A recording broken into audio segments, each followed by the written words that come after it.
나눌 말씀은 민수기 말씀입니다. 제가 미국에 가 있을 때 이 땅 가운데서 일어나는 사건들을 쭉 들으면서 이게 또 무슨 사건인가 바라보면서 여러분들 어떠한 마음과 어떠한 모습으로 이 나라의 정국을 바라보는지는 모르겠지만 중요한 것은 성경에도 보면 세상은 하나님 믿지 않는 세상 사람들 중심으로 흘러가지 않습니다. 모든 것은 하나님 중심으로 흘러가요. 하나님이 사건을 허락하셨고 또 전쟁도 또 정치인들의 싸움도 하나님이 다 주관하고 계시는 줄 믿습니다. 그럼에도 불구하고 하나님이 이렇게 이 나라의 정국이 뒤 흔들릴 정도로 이렇게 힘들고 어려운 환경 가운데 가는 것은 우리 믿는 자들이 제대로 못 서 있기 때문에 그렇습니다. 교회들이 교회 역할을 감당하지 못하기 때문에 그렇습니다. 그리스도인들이 말씀대로 나가지 않기 때문에 그래요. 교회들이 사명받은 대로 하지 않기 때문에 그렇습니다. 전부 다 교회들이 각자의 배를 불리고 각자의 삶 가운데 안락하게 사는 삶, 이 땅에서 풍족하게 사는 삶, 기복적인 신앙에서 벗어나지 못하니까 이 나라가 망할 수밖에 없습니다. 그런데 이 모든 것은 하나님이 믿는 자들을 깨우시기 위한 하나님의 인도하심입니다. 왜 이스라엘 민족이 망했을까요? 망하는 게 하나님의 뜻입니까? 아니지요.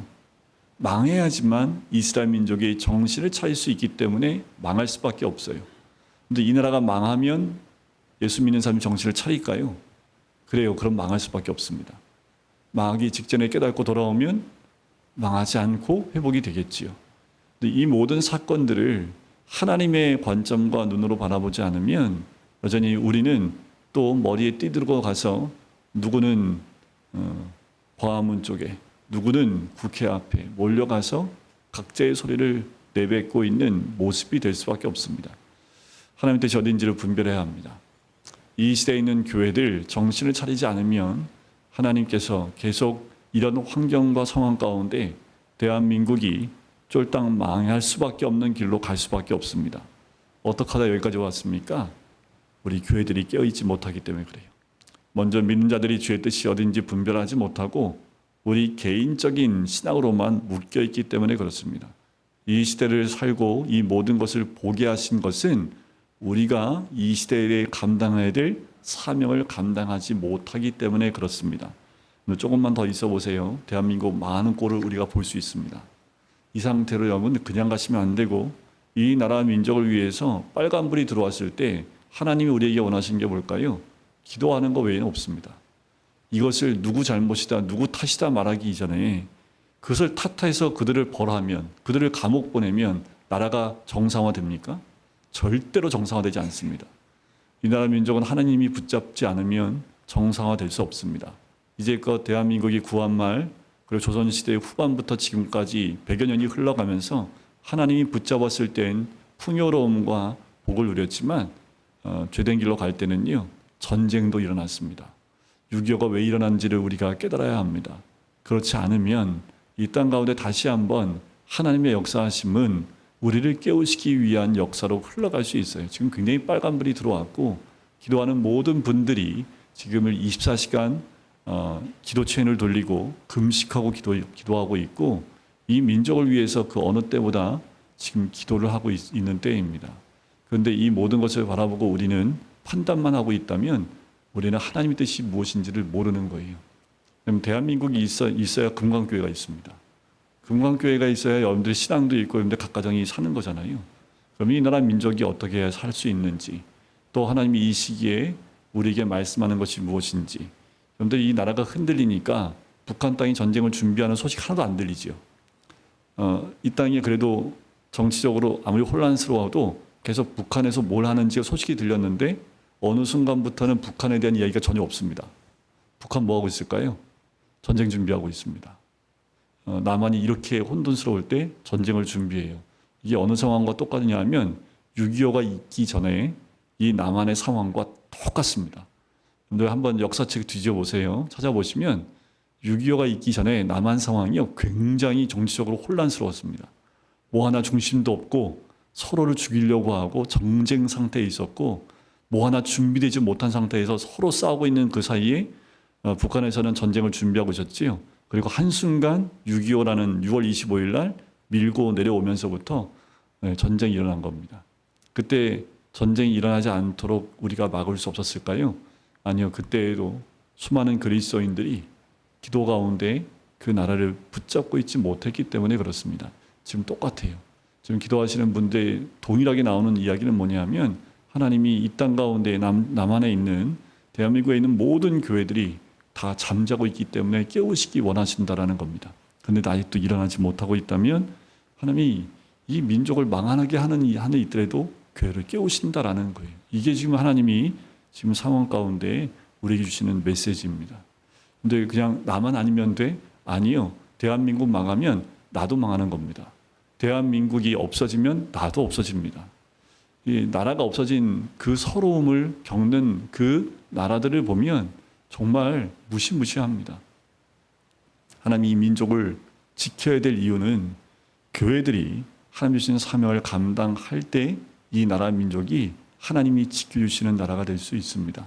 깨어 기도할 때가 되어졌고 더 중보해야 되고 여러분들 기도할 때마다요 이 나라 민족에서 눈물로 기도해야 합니다. 그렇지 않으면 이 나라가 정상화되지 못합니다. 누가 정상화시킬 수 있을까요? 서로를 죽이려고 하고 있고 서로의 잘잘못만 따지고 있는 이 환경 가운데 대통령만 끌어내리면 다 문제 해결되면 끌어내리면 됩니다. 탄핵시키는 것으로 끝내면 그러면 정상화되면 탄핵시키면 돼요. 그런데 누구도 이 나라가 정상화되는 것에 관심이 없어요. 누가 잘못됐느냐 그 사람을 벌하는 것 외에는 관심이 없습니다. 결국 이 모든 환경이요 우리 개인의 환경 가운데 삶 가운데 어려움으로 100% 다가오게 되어 있습니다. 경제는 더 어려워지고요. 원화 가치는 더 떨어지고요. 전 세계적으로 이 땅에 투자했던 모든 것들이 다 빠져나가면 이 땅은 껍데기만 남습니다. 그러면 우리가 사는 삶은 아마도 30년 전의 삶으로 돌아갈 수 있습니다. 이게 지금 경제적인 여러 가지에서 나오는 이야기들입니다. 우리가 깨어 기도할 때이고 이럴 때일수록 뭐 해야 돼요? 말씀 안에서 주의 뜻이 또 무엇인지 분별하는 것이 우리가 해야 될 일입니다. 그 이스라엘 백성을 인도하시는 것을 보고 지금 이스라엘에 살고 있는 우리를 하나님이 어떻게 인도하시는지를 말씀 안에서 깨닫는 것이 우리가 또 말씀 안에서 발견해야 될 모습이기도 합니다. 우리가 보게 되는 이 민수기는 제 광야 가운데 하나님께서 시내산 가운데 머물러 있다가 이제 본격적인 광야의 삶으로 들어가게 하는 것이 이 민수기입니다. 민수기는 다른 말로 말하면 그래요. 신병교육 때와 같다라고 이야기합니다. 이스라엘 백성을 가나안 땅으로 넣기 전에 이들이 광야에서 충분히 훈련받아서 하나님 나라 백성다운 모습으로 만드는 거지요. 제가 군대 갈 때에도 제가 1992년 1월 7일 날 군대 입대했거든요. 한겨울에 입대했습니다. 네, 한겨울에 입대를 했는데 제가 들어갔을 때는 제가 71년생이기 때문에 그때 들어갔던 친구들이 다 70년생이에요. 여러분들 1970년생들이 얼마나 많은지 아세요? 그냥 길거리 치는 게 70년생, 71년생입니다. 지금도. 그러니까 그때 베이비 붐 시대여갖고요. 제가 군대에 들어갔는데 너무 많이 와가지고 3박 4일 동안 대기하는데 이렇게 똑바로 못 잤어요. 공간이 안 나와서 다 옆으로 잤습니다. 혹에서. 그래서 한 명이 나와야지 한 명이 그 속에 들어가 잘 만큼 그렇게 많이 군대에 잡혀갔습니다. 그때는. 그래서 6주간 동안 제가 이제 사단에 소속되면서 거기에 이제 신병 교육대에 들어갔는데 6주 동안 했던 건 딱 한 가지입니다. 네, 세상 때 뺏기는 거. 그래서 군인다운 모습으로 만들려고 하는 6주의 훈련을 받아요. 그리고 자대 배치를 받습니다. 6주 훈련 받으면 그러면 좀 군인다울까요?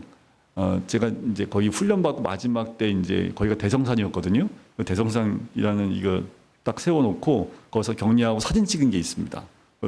훈련 딱 끝나고 퇴소하면서 뽀다고도 안 나고 이제 저게 군인이 할 정도로 딱 봐도 군인 같지도 않아요. 그런데 한 병장 정도 되니까 좀 군인스러워요. 그런데도 이 6주 과정이 얼마나 힘들었냐 하면 내가 사회에 있었던 모든 그런 습관들 그리고 내 안에 있었던 모든 그 생각들을 다 벗겨내는데 6주간이 정말 죽는 줄 알았습니다. 근데 나중에 보니까 6주가 그렇게 어려운 환경이 아니었던 거예요. 나중에 자대 배치 받고 나중에 돌이켜 보니까 그건 아주 기초 훈련이었던 거지요. 지금 이 민수기에 나와 있는 것이요, 어쩌면 군대에서 하나님의 백성으로 군인을 만드는 과정처럼 이 민수기는 이스라엘 백성을 하나님 나라 백성으로 만드는 훈련의 장소다라고 보시면 돼요. 그래서 여기 민수기 때는요, 이게 민수기 안에 38년이 다 기록되어 있습니다. 그런데 되게 짧아요. 짧게 기록되어 있는데 지금 10장부터가 이제 본격적으로 광야로 출발하는데 10장부터 36장까지 나와 있어요. 근데 38년에 있는 사건을 거다 적고 있는데 굉장히 장수가 별로 안 됩니다. 자, 그건 뭐냐 하면 사건만 기록하고 있기 때문에 그래요. 제가 군 생활했던 거 다 기록하겠습니까? 제 머릿속에 뭐가 남았을까요? 맞았던 기억, 힘들었던 기억, 그때 왜 맞았을까? 그때 그 나를 때렸던 그 X, 뭐 이런 얼굴도 막, 그러니까 사건만 기억이 남지요. 지금 이 성경에도 이스라엘 백성이 하나님 백성답지 못한 모습, 그래서 겪게 된, 봤던 훈련들, 그런 것만 위주로 적고 있기 때문에 매 장마다 뭐만 나올까요? 어떤 훈련 받았는지가 자세히 기록되어 있지 그 시간을 다 기록하고 있지는 않다라는 겁니다. 근데 우리 인생도 마찬가지입니다. 우리 인생도 하나님 앞에 갔을 때 그 사건만 남아요. 사건 가운데 내가 원망하고 불평했던 사건들, 그리고 말씀 가운데 훈련되지 못했던 사건들 하나하나가 다 남겨져 있는 거예요. 그래서 이 민수기는 이스라엘 백성이 훈련받는 그 과정들을 보면서 우리가 대신 이들이 이런 훈련이구나. 이렇게 훈련받아서 이렇게 되는구나. 이것을 깨닫게 하는 그 말씀이 민수기 말씀입니다. 여러분들, 이 민수기 말씀 처음 시작하기 전에 제가 또 영상을 하나 짧게 한 8분짜리 영상인데 그 영상을 보고 이어서 민수기의 개론을 짧게 하고 본문으로 한번 들어가 보도록 하겠습니다. 제가 틀어드릴게요.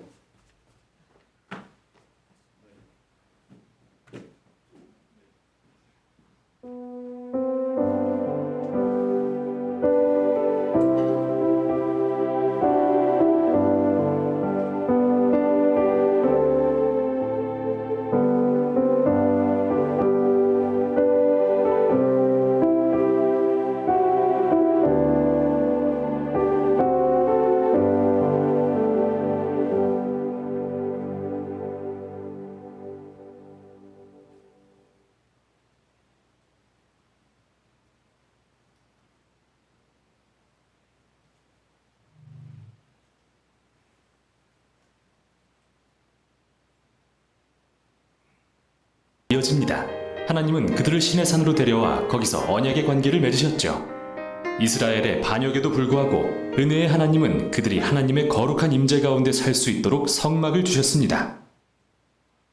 민수기는 이스라엘이 시내산 앞에서의 일련의 삶을 마무리하고 하나님께서 아브라함에게 약속하신 땅을 향해 광야로 들어가면서 시작됩니다. 책의 줄거리는 이 여정의 각 단계별로 구성되어 있는데요. 처음은 시내산에서 시작되고 그 후 바란 광야를 향한 여정으로 이어집니다. 거길 떠난 후엔 약속의 땅 바로 맞은편에 있는 모압 평지를 지나게 되죠. 첫 번째 부분은 인구조사로 시작되는데요. 민족의 수를 센다는 의미로 민수기라는 이름이 붙게 되었죠. 그리고 지파별 진편성에 대한 법이 나옵니다. 성막을 진중앙에 두고 그 주변을 제사장과 레위 지파가 둘러싼 뒤 주변 사면에 12지파를 배치했습니다. 유다 지파를 선두로 하고요. 이렇듯 정교한 배치는 하나님의 거룩한 임재가 이 민족의 존재의 중심에 있음을 상징합니다. 그리고 나서는 레위기에 적힌 정결의식에 대한 율법이 자세히 기술되는데요. 하나님의 임재를 그들 가운데 모시고 싶다면 모든 노력을 기울여 진을 거룩히 하여 그분의 거룩을 받아들일 수 있도록 해야 한다는 의미였죠. 10장에서는 하나님의 임재의 구름이 성막 위에 떠올라 이스라엘을 시내산에서 광야로 인도하는데 얼마 안 지나 심각한 상황이 벌어집니다. 11장에서 이스라엘은 배고프고 목마르다며 불평하더니 급기야 이집트로 돌아가고 싶다고 외치기 시작하고 12장에 가서는 모세의 형과 누나도 그에게 맞서 온 백성 앞에서 그를 비방하기 시작하죠. 여정의 시작이 썩 좋아 보이지 않네요. 다음 부분은 이스라엘이 바란 광야, 즉 약속의 땅으로 가는 중간쯤 도달하면서 시작됩니다.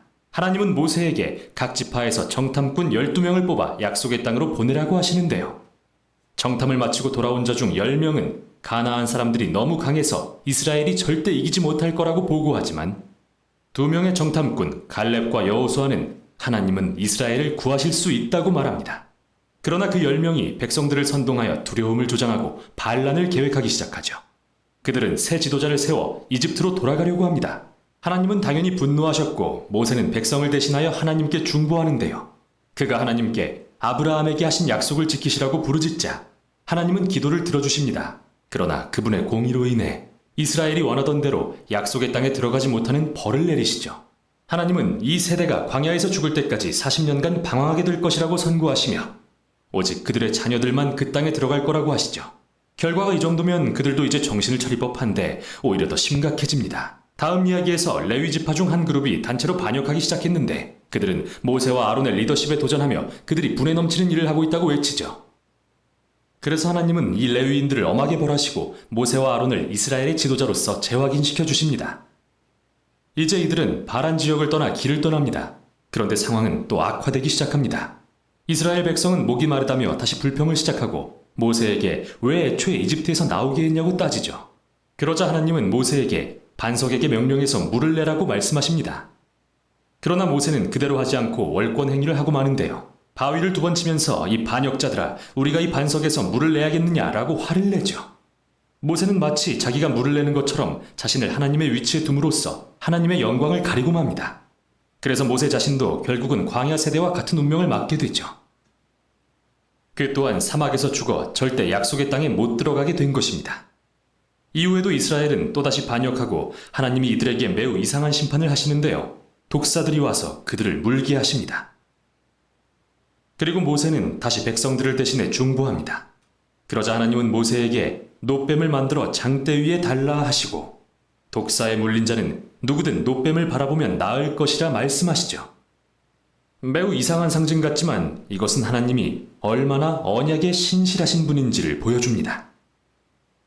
하나님은 이스라엘의 죄악을 공의로 심판하실 수 있습니다. 그러나 하나님의 공의조차 그분의 치유를 구하는 사람에게는 생명의 근원으로 탈바꿈할 수 있죠. 이제 이스라엘 민족은 모압 평지를 향해 떠납니다. 이 부분의 시작은 발람이라는 특이한 인물에 초점을 맞추는데요. 모압 왕은 이 거대한 무리가 자기 영토로 지나가는 것을 보고 잔뜩 겁에 질려서 주술사 발람을 고용하여 이스라엘에 저주를 내리라고 합니다. 그런데 발람은 3번이나 그들을 저주할 수 없다는 걸 발견하고 이스라엘을 축복할 수밖에 없게 되죠. 창세기 12장에서 하나님이 아브라함에게 하신 약속을 기억해 보세요. 발람은 이스라엘을 저주할 수 없을 뿐 아니라 하나님으로부터 언젠가 열방에 하나님의 공의를 이루실 이스라엘의 왕이 오실 거라는 환상도 봤는데요. 이 환상은 창세기 49장에서 야곱이 유다에게 한 약속을 떠올리게 합니다.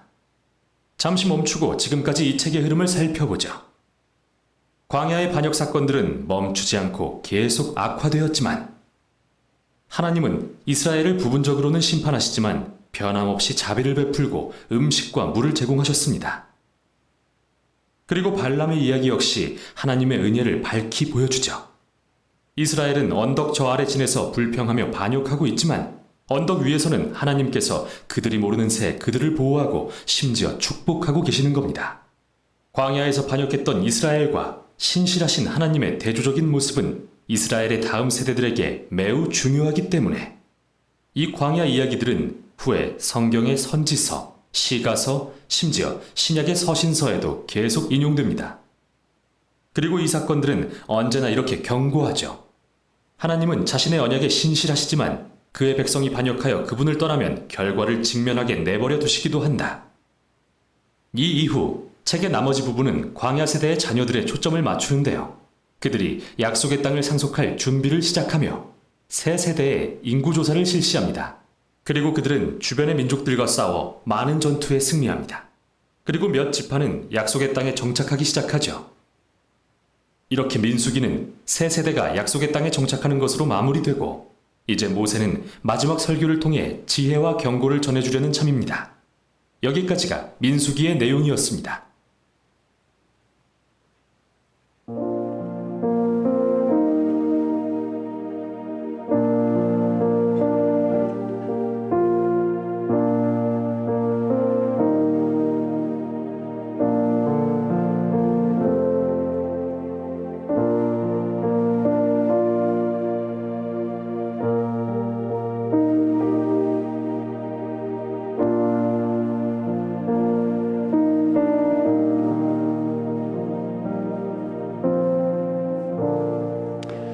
네, 민수기를 대략 한 7분, 8분 정도로 요약을 했는데 요약을 참 잘 해놨습니다. 요거를 한번 잘 기억하시면 좋을 것 같고요. 민수기는 말 그대로 넘버스라는 이름을 갖고 있습니다.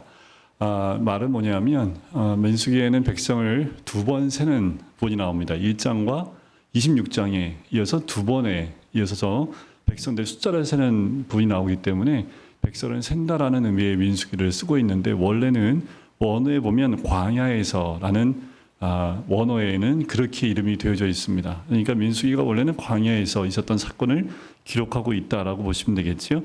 저자는 모세고요. 주제는 약속의 땅을 향한 행진과 방황입니다. 그러니까 하나님이 약속하신 땅으로 바로 갔으면 몇 장에서 끝났을까요? 12장, 13장 여기서 끝나는 겁니다. 바란 광야에서 가데스 바레아에서 이제 12명의 정탐꾼을 보내지요. 보내지 않고 그냥 거기서 이스라엘 백성이 가나안 땅 점령하기 위해서 올라갔다면 거기서 끝났을 겁니다. 그리고 가나안 땅을 점령했을 텐데 그들이 12명의 정탐꾼 가운데 10명이 그 부분에 대해서 악평을 하고 혹평을 하지요. 또 백성들이 원망하고 불평하지요. 그것 때문에 그 이후에 38년을 더 광야에서 그들이 방황하게 됩니다. 그것은 오히려 이스라엘 백성이 하나님 나라 백성으로 준비되어지는 과정이 되기도 해요. 근데 실제로 38년 동안 1세대가 다 죽습니다. 광야에서 죽어요. 그리고 1.5세대와 2세대, 그러니까 애굽에서 나올 때 성인 되지 않았던 1.5세대, 그리고 광야에서 태어난 2세대, 이들이 이제 가나안 땅에 들어가는, 그래서 26장에 다시 한번 이 1세대가 다 죽고 1.5세대와 2세대의 숫자를 세는 부분이 26장에 나오는 겁니다. 그리고 이제 가나안 땅을 가기 위해서 그 주변에 있는 나라들과 전쟁을 하게 되어지고 전쟁에서 수많은 승리를 하는 부분들이 그 뒤에 등장을 하지요. 그러니까 민수기는 광야에서 방황하고 있는 이스라엘 백성을 쓰고 있다라고 보시면 됩니다. 그러니까 내용을 보시면 민수기는 시내산에서 출발해 약속의 땅으로 행진하기 위해 이스라엘 백성을 군대 조직으로 편성해서 광야 전쟁에 대비하라는 하나님의 1차 명령, 그러니까 인구조사로 시작이 되고 또 모세의 인도하에 시내산에서 발행하여 가나안 건너편 모압 광야에 이르는 약 38년 이상의 광야 생활을 기록하고 있는 것이 민수기의 내용입니다. 특징은 그거예요. 두 번에 걸친 인구조사가 있었다는 것. 1차는 시내 광야에서, 2차는 모압 광야에서 이루어지게 되지요. 그래서 1차는 광야 전쟁을 대비하는 목적이었다면 26장에 있었던 2차 인구조사는 가나안 정복을 대비한 목적으로 이 인구조사를 하게 됩니다. 광야를 방황하며 이스라엘 백성들의 계속되는 불평과 죄악에도 불구하고 하나님의 언약은 변함이 없었다라는 것이 또 하나의 특징입니다. 그래서 여러분들 아브라함과 하나님과 여러분들 창세기 15장에 보면 언약 맺는 횃불 언약 여러분들 기억하시던가요? 그 재물을 반으로 쪼개놓고 아브라함이 잠이 든 사이에 횃불이 그 사이를 지나가고 끝나지요. 그 자체에서 원래는 사람도 그 사이를 지나가서 하나님과 사람과의 언약을 이루어져야 되는데 인간인 그 사람들은 그 언약을 지킬 수 없기 때문에 하나님이 그냥 언약을 세워버립니다. 그러니까 인간은 계속 죄를 지은다 할지라도 하나님의 언약은 변함이 없다라는 거예요. 그런데 이 땅이 죄악으로 난무한다 할지라도 하나님의 언약은 이루어집니다.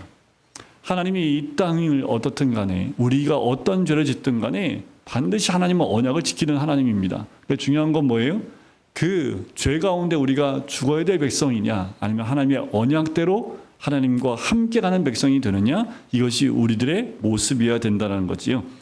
출애굽의 40년의 역사 중에서 제2년과 40년의 사건을 제외한 중간 38년의 역사가 기록되어 있지 않아요. 이것은 단순히 역사를 기록한 책이 아니라 인간의 구원에 관한 구속사의 관점으로 기록된 책임을 의미한다라는 거지요. 그러니까 38년의 모든 걸 다 기록하고 있지 않은 역사책의 의미가 아니라는 겁니다. 역사책이 아니라 하나님이 이 이스라엘 백성을 구속하는 그 과정을 기록하고 있는 책이다라고 보시면 되겠습니다. 자, 이 민수기에 보면 이제 10장에 가서 시내산에서 출발을 하는데 그 전에 성막을 중심으로 어떻게 진을 쳐야 되는지, 그리고 이제 출발하여 광야를 움직여 나갈 땐 어떤 순서로 움직여야 되는지 본격적으로 하나님이 나라를 세우시고 또 군대로 형성되는 과정들을 설명하고 있다라는 거예요. 여러분들 두 번째 페이지에 보면 이스라엘 진영 매치도를 좀 그림으로 예쁘게 만들어 봤습니다. 성막이 있고 성막 주위를 레위 지파가 다 둘러쌉니다. 그리고 세 지파씩 거기에 보면 거기 나오죠. 선임 지파라고 이렇게 표시가 나왔는데 유다, 루벤, 에브라임, 단 선임 지파가 나오지요. 그리고 그 옆에 두 지파들이 더 있습니다. 그러니까 여러분들 아까 그림에는 십자가 형태로 이렇게 진을 친 모습도 나오지만 실제로 이렇게 하면 다 붙어 있어요. 그러니까 워낙 사람이 많기 때문에 중심으로 돼 있고 이렇게 라인이 있을지 모르겠지만 그게 십자가 형태로 탁탁탁탁 맞춰져 가지고 형태로 되어 있는 것보다 둥글게 성막을 중심으로 레위 지파가 둥글게 성막을 쌓고 그 다음에 12지파가 세 지파씩 동서남북으로 둥글게 쌓고 있다라는 거지요. 자, 여기서 우리가 한 가지 봐야 될 건 뭐냐면 레위 지파입니다. 레위 지파가 왜 성막을 쌓고 있을까요? 그만큼 성막은 거룩한 곳이기 때문에 일반 사람이 접근하면 안 돼요. 일반 사람이 접근하다 죽임을 당할 수밖에 없는 죄된 인간이 또 이 정결치 못한 부정한 것들이 성막에 가까이 하지 못하도록 하나님이 특별히 레위 지파로 성막을 보호하는 것, 더 나아가선 백성들을 보호하는 역할도 하는 것이 레위 지파가 성막을 쌓고 있는 모습과도 같다라는 겁니다. 출애굽 주요 일정들을 좀 보시면 지도가 나와 있지요. 이제 구원받은 직후는 시내산까지 움직였고요. 시내산 밑에서부터 이제 가나안 땅으로 올라가는 요 짧은 그림에서 봐도 지도로 봐도 그렇게 좀 먼 것 같지 않아요. 근데 이 지역을 38년 동안 뺑뺑뺑뺑 돌았다고 생각해 보세요. 어떤 학자가요 그래요. 이들이 먹고 싼 것만 생각해도 38년 동안 사막은 다 이렇게 말씀드리면 죄송합니다. 똥통이었을 것이다라고 얘기를 해요.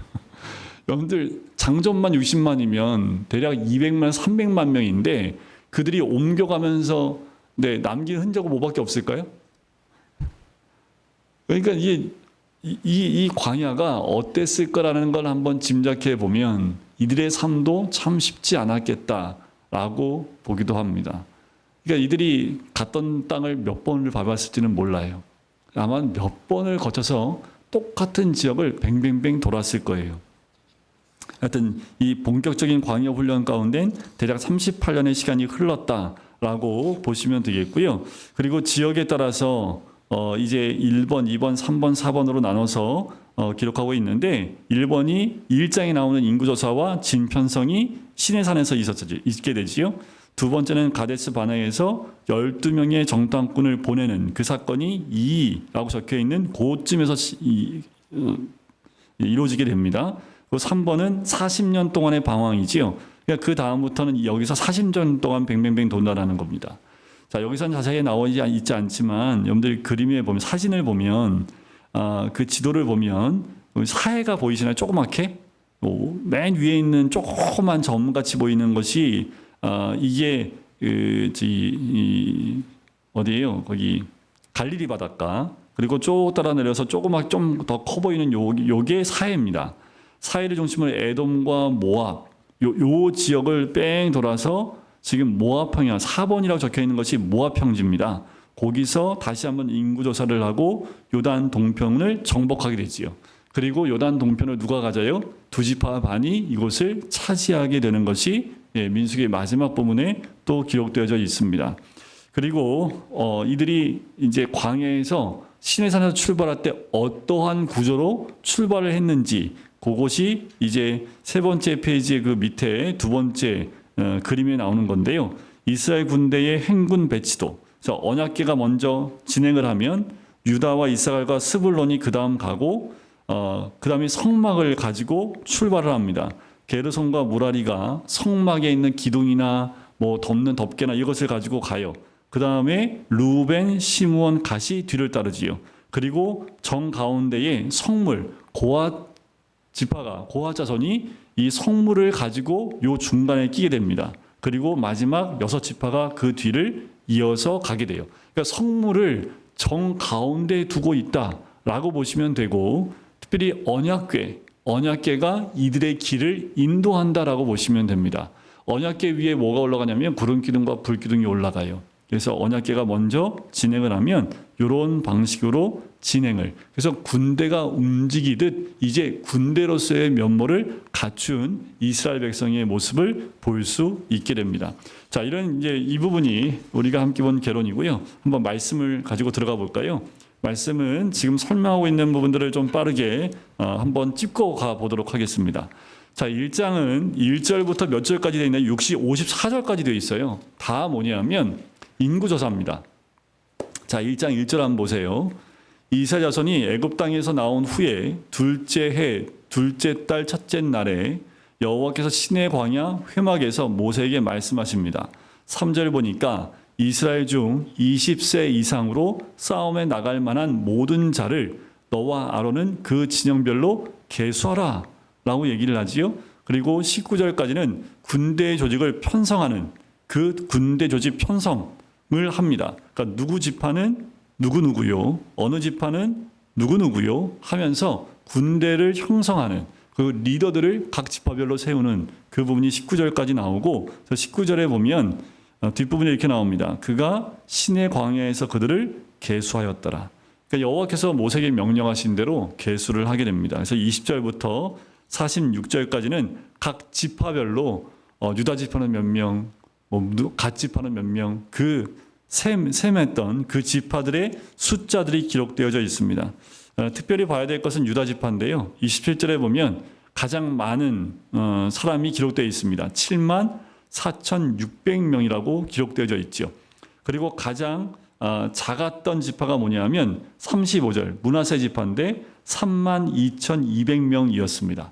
자, 12지파, 특별히 레위 지파가 빠진 11지파의 총 명수는 46절에 나옵니다. 계수된 자의 총계는 60만 3,550명이었더라 라고 나와요. 자, 이 숫자는요, 출애굽기에 이미 나와 있습니다. 출애굽기에 뭐가 나오냐면 성막을 건축하기 위해서 속전 헌납자 명수를 세게 합니다. 그때 그 명수하고 지금 여기에 나와 있는 계수한 명수하고 똑같습니다. 그러니까 계수하는 명수가 왜 똑같냐면 계수하는 그 기준이 똑같아서 그래요. 20세 이상. 그래서 출애굽기 38장 26절에 나와 있는데 바로 성막 건축을 위해서 속전을 내야 될 그 기준이 20세 이상이었기 때문에, 남자였기 때문에 숫자가 똑같습니다. 자, 그 가운데 숫자에 들지 않는 것이 레위 지파입니다. 47절에 나오지요. 그러나 레위인은 그들의 조상의 지파대로 그 계수에 들지 않았습니다. 왜냐하면 이들은 전쟁에 나가지 않습니다. 대신에 이들은 뭐예요? 50절에 그들에게 증거의 성막과 그 모든 기구와 그 모든 부속품을 관리하게 했기 때문에 그렇습니다. 53절에 보면 레위인은 증거의 성막 사방에 진을 쳐서 이스라엘 자손의 회중에게 진노가 임하지 않게 할 것이다. 자, 아까 말씀드린 대로 레위가 하는 역할이 이겁니다. 하나님이 레위 지파를 거의 구별해서 이 성막 주변에 다른 지파들이 들어오지 못하도록 막는 거지요. 그 이유가 뭐예요? 회중에게 진노가 임하지 않게 하기 위해서다라고 말씀을 하고 있는 거지요. 그래서 레위인들은 증거의 성막에 대한 책임을 지킬지니라. 그러니까 이 레위인들은요, 목숨 걸고 뭐예요? 지키는 거예요. 성막을 거룩하게 지켜야 됩니다. 그래서 레위인들은 스스로도 자기를 정결케 하고 거룩하게 하는 백성이 돼야 되고, 왜요? 안 그러면 자기가 죽어요. 여러분들 한번 생각해 보세요. 자칫 부정한 모습이 있었다면 성막 가까이 갈 때 바로 죽습니다. 그 어마어마한 두려움이죠. 여러분들 한번 생각해 보세요. 주일날 교회 나오는데 교회 올 때 부정한 자가 나올 수 없는데 부정한 자가 나오다가 교회 오다가 죽었어요. 두 가지 반응이겠죠. 세상에서는 어떻게 이런 일이. 근데 교회는 굉장히 두렵고 떨리겠죠. 네?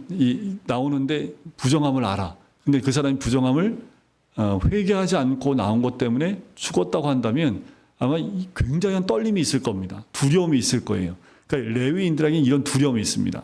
하나님을 경외하는 그냥 두려움만이 아니라요, 경외함이 있었던 거예요. 그러니까 레위인들이 딱 붙잡고, 이게 나중에는요, 이들한테는 이게 하나의 권세가 됐습니다. 일반 백성들은 나오지 못하고 이 사람들만 가지고 있으니까. 그런데 이 성막에서부터 하나님의 영이 떠나버리면 레위인들은 아무것도 아닙니다. 신약 시대에 누가 레위인입니까? 우린 다 왕 같은 제사장들이지요. 그럼 우리는 다 뭐 하는 사람들이어야 돼요? 거룩하게 구별된 사람이 돼야 된다는 겁니다. 자, 2장에는 이동 순서가 나와요. 자, 2장 2절 끝에 보면 회막을 향하여 사방으로 치라. 자, 진영을 치라고 얘기를 하지요. 아까 이제 진 배치하는 부분에 대해서 제가 아까 이제 사진을 통해서 말씀을 드렸기 때문에 따르게 설명 안 드리고요. 그 진을 그렇게 친 이유에 대해서도 제가 말씀을 드렸기 때문에 다르게 이것은 보지 않고요. 2장 마지막 절을 한번 볼까요? 32절. 2장 32절에 보면 이상은 이스라엘 자손이 그들의 조상의 가문을 따라 계수된 자니 모든 진영의 군인 곧 계수된 자의 총계는 60만 3,550명이며 34절 이스라엘 자손이 여호와께서 모세에게 명령하신 대로 다 준행하여 각기 종족과 조상의 가문에 따르며 자기들의 길을 따라 진치기도 하며 행진하기도 하였더라. 자, 이제부터는 이들이 이 말씀대로 진치고 또 따라가고 행진하는 모든 것들이 이제 정해졌습니다. 자기 위치가 어디고 그리고 어떻게 천막을 치고 어디 위치에 천막을 치는지가 다 정해진 거예요. 시내산에 있을 때에는 그냥 오합지졸이었습니다. 그냥 자기 치고 싶은 대로 막 치고 내 성막이 세워진 다음부터는 질서가 세워지기 시작을 했습니다. 그런데 이게 굉장히 중요한 건 뭐냐면 성막이 없을 때는요. 그냥 멋대로 자기가 치고 싶은 데 치고 난 이 사람 가까우니까 이 사람하고 치고 나는 저 사람 가까우니까 저 사람 옆에 성막 이 장막을 쳐가지고 이 텐트를 쳐가지고 저 사람과 같이 지내는 거예요. 그런데 성막이 딱 세워지고 난 다음부터는요. 그게 안 돼요. 딱 명령한 대로 모세에게 말씀한 대로 진을 형성해야 된다라는 거예요. 그러니까 질서가 잡히는 거죠. 인간의 질서가 아닌 하나님의 질서가 잡히는 거예요. 그러니까 우리가 하나님 중심이 되어지면 질서가 세워집니다. 하나님이 우리 삶의 중심이 되어지면 삶의 중심이 그러니까 질서가 세워져요. 이제껏 내 생각이 옳은 대로 행했던 모든 것들이 이제는 말씀의 질서와 진리대로 우리가 세워져 나가고 진을 치고 움직이게 된다라는 거예요. 이게 사라져 버리면 교회 안은 무질서해집니다. 각자 소리를 내요. 근데 이제 한 교회가 있는데요. 이 교회 구성원은 리더들만 있습니다. 한 1,000명 정도가 모인 교회인데 훈련받은 리더들만 하여튼 교회가 어떤 어려움 때문에 갈라지면서 거기에 훈련받은 순장급 되는 사람만 1,000명이 남은 거예요. 어떨 것 같으세요? 저는 100억을 줘도 그 교회 안 갑니다. 거기에는 교수님들이 가서 설교를 하세요. 근데 설교하기가 너무 어려운 건 뭐냐면 조금만 틀려도요 바로 날라온대요. 목사님 그건 아닌 것 같은데요. 제가 알기로는 그건 몇 년도인데 목사님 좀 확인해 보시죠. 그러니까 연도도 정확해야 되고 숫자도 정확해야 되고 성경 말씀 몇 장 몇 절도 정확해야 돼요. 그러니까 워낙 많이 배운 분들이기 때문에 뭐 한마디 잘못하면 그냥 이렇게 툭 던진 은혜가 없습니다. 정확해야 돼요. 그곳에 가고 설교하면요 막 이 목사님들 교수님들도 정말 중무장을 하고 안 가면 정말 이게 강대상에 서 있는 게 너무 힘들 정도로 막 이게 눌려 있대요. 옳은 모습 아니지요? 하나님이 중심이 되면 질서가 그렇게 세워지지 않습니다. 각자의 잘남이 드러나는 것이 아니라 하나님이 중심에 있으면요. 잘남은 뒤로 빠지고 자신의 위치에서 자기가 있어야 될 자리에서 더 이상 앞으로 안 나가요. 목회자가 있어야 할 자리엔 목회자가 있어야 되고 그리고 장로님이 있어야 될 자리에는 장로님이 있어야 되고 그리고 안수집사와 권사가 있는 자리엔 권사가 있어야 됩니다. 그 이상을 넘어서게 되면 그 교회는 완전히 막 아무것도 아니게 되는 거죠. 그것은 질서가 없는 거하고 똑같습니다. 자, 이와 마찬가지로 이 성막이 세워지고 하나님의 영광이 그들 가운데 임하니까 질서가 쫙 잡혀요. 이젠 내 멋대로 못합니다. 하나님의 말씀대로 진리 가운데 서 있는 모습이 세워지는 거지요. 자, 3장부터는 초태생의 규례가 나옵니다. 자, 3장 2절에 보면 아론의 아들들의 이름은 이러하니 장자는 나답이요 하면서 4명의 아들이 나오지만 4절에 보면 이미 레위기에서 2명이 죽은 것을 우리가 확인해 볼 수 있습니다. 그러면서 제사장을 돕는 레위 사람들이 그 직무가 나와요. 3장 9절에 보면 너는 레위인을 아론과 그의 아들들에게 맡기라. 그들은 이스라엘 자손 중에서 아론에게 온전히 맡겨진 자들이니라. 그러니까 대제사장을 도와서 그 일을 함께 나눠야 될 레위 지파의 제사장들의 역할에 대해서 얘기하는 거지요. 그리고 12절에 보면 보라 내가 이스라엘 자손 중에서 레위인을 택하여 이스라엘 자손 중에 태를 열어 태어난 모든 자를 대신하게 하였은즉 레위인은 내 것이라. 이게 뭐냐면 이스라엘 백성 애굽에서 나올 때 마지막 재앙이 처음 태어난 모든 걸 다 죽였지요. 그런데 지금 유대인들만 어린 양의 피를 발랐기 때문에 죽음이 넘어갔죠. 패스오버예요. 그러면 죽음이 없어진 것이 아니라 그때 죽어야 될 처음 것들은 다 누구 것이 되는 거예요? 하나님 것입니다. 대신해서 누구를 받았다고요? 레위인을 받은 거예요.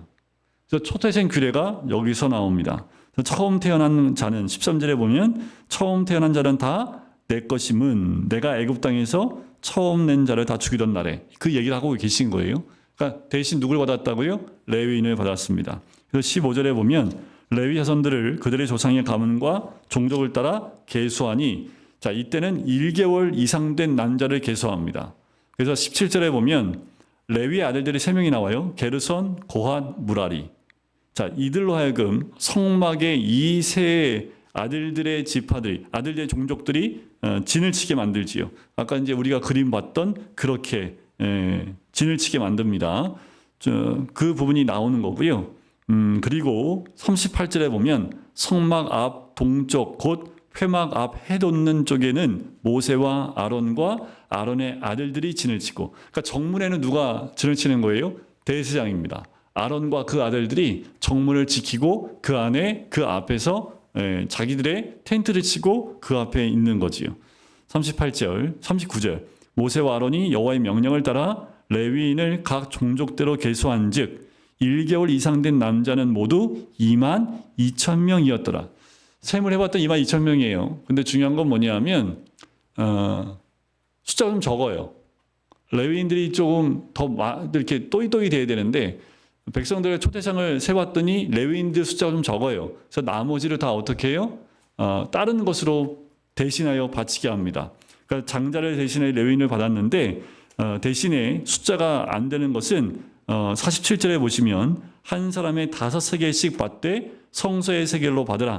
한 세겔은 20게라라. 그래서 대신 그 숫자에 다 채워지지 못하니까 나머지는 이렇게 5세겔씩 한 명당 바치게 합니다. 50절에 보면 곧 이스라엘 자손의 처음 태어난 자에게서 받은 돈이 성소의 세겔로 1365세겔이라. 그러니까 여러분들 그냥 은혜로 넘어가는 게 없어요. 그냥 뭐 좀 모자르지만 은혜로 넘어갑시다. 이게 없어요. 정확합니다. 하나님은 셈이 정확하신 분이에요. 숫자로 일단 초태생 숫자가 있는데 레위가 좀 모자라. 그러면 그 남는 인원은 어떻게 해요? 명당 여기 나와 있는 대로 몇 세겔이에요? 5세겔씩. 그래서 다 바치게 해. 그래서 한 명도 빠짐없이 모든 것을 다 초태생 규례대로 바치게 합니다. 사장은 이제 레위 지파의 그 세 아들들이 어떤 임무를 갖는지 그 사역 분담에 대해서 나오는 것이 4장입니다. 3절에 보면 30세 이상으로 50세까지 이 고아 자손으로 하여금 담당하게 하는데 이들은 지성물, 그 안에 있는 성물 있지요. 이것을 담당하는 사람들이 이제 고아 자손입니다. 그리고 고아 자손은 다 매서 움직이게끔 만듭니다. 지금 15절 한번 보세요. 진영을 떠날 때 아론과 그의 아들들이 성소와 성소의 모든 기구 돕는 일을 마치거든 고아 자손들이 와서 매일 것이니라. 그러니까 대제사장이 그 안에 있는 것 다 쌓아요. 그러니까 고아 자손들이 와서 싸는 게 아닙니다. 그러니까 함부로 그 성물들을 손을 못 대게 했어요. 그러니까 대제사장들이 먼저 와서 그 자녀들과 가족이 와서 그걸 다 쌓아놓으면 고아 자손들이 와서 매요. 그러나 성물은 만지지 말라. 그들이 죽으리라. 굉장히 엄합니다. 여러분들 이 교회가 사랑만 있는 곳이 아닙니다. 여러분들 사랑하지만 하나님의 질서와 하나님 말씀의 규례 없이 사랑만 말하면요, 이거는 아무것도 아닙니다. 정확한 질서 안에 하나님의 사랑이 있지요. 그러니까 굉장히 정확하십니다. 만지면 죽어요. 하나님 은혜로 뭐 괜찮아 이게 없습니다. 하나님 말씀에 딱 벗어나면 바로 죽어요.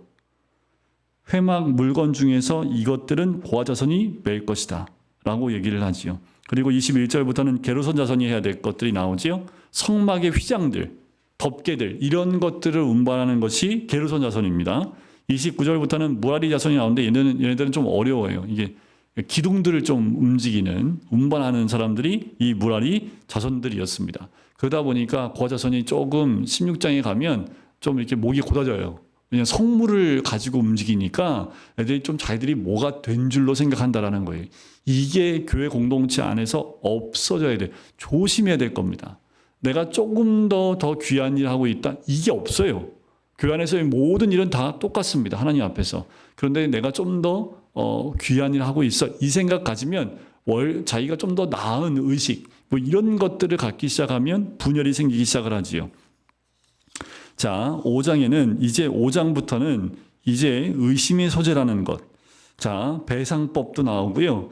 자, 성결해야 될 이스라엘 진에 대해서 얘기합니다.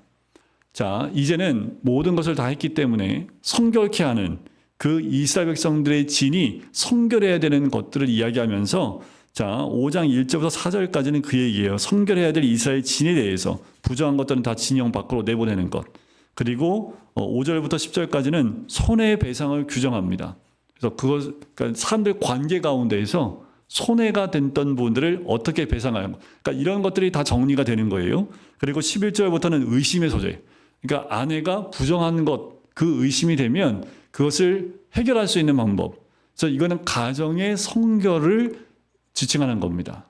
이게 지금 이 모든 것을 다 하고 성결케 하기 위해서 진영과 사람과의 관계와 가정의 성결로 집중하여 들어가는 모습을 보게 되지요. 그러면서 6장에 넘어가면 나시림법이 나옵니다. 나시림법. 그러니까 남자나 여자를 특별히 서원해서 하나님께 드리게 되면 자기 몸을 구별하여 여호와께 드리는 것. 그래서 독주하고 포도주를 마시지 못하게 했고 삭도를 머리에 대지 못하게 했고 시체를 가까이 하지 못하게 했습니다. 그래서 하나님께 바쳐진 나시린으로서의 그 헌신에 대한 부분들을 이야기를 해요. 그리고 서원이 종료되면 어떻게 할지에 대한 부분도 나오고요. 그러면서 26장 22절부터 27절까지는 오늘은 여기까지만 할 텐데 제사장의 축도문이 나옵니다. 축도문. 구약의 축도문. 이게 아론의 축도문인데 24절, 25절, 26절입니다. 그래서 이제 어떤 원로 목사님들은 신약에 있는 축도문을 하지 않고 구약에 있는 축도문을 하시는 분도 계세요. 요거 한번 같이 한번 읽어볼까요? 자, 민수기 6장 24, 25, 26절입니다. 여러분들이 축복하는 마음으로 한번 읽어보시면 좋을 것 같아요. 시작. 여호와는 내게 복을 주시고 너를 지키시기를 원하며 여호와는 그의 얼굴을 내게 비추사 은혜 베푸시기를 원하며 여호와는 그 얼굴을 내게로 향하여 드사 평강 주시기를 원하노라 할지니라. 이것이 아론의 축도문입니다. 결국 이제 이렇게 아론이 축복을 하면서 이 안에 있는 그러니까 이스라엘 백성이 진을 다 치고 축복하면서 이 모든 부분이 마무리되어지는 것을 보게 돼요.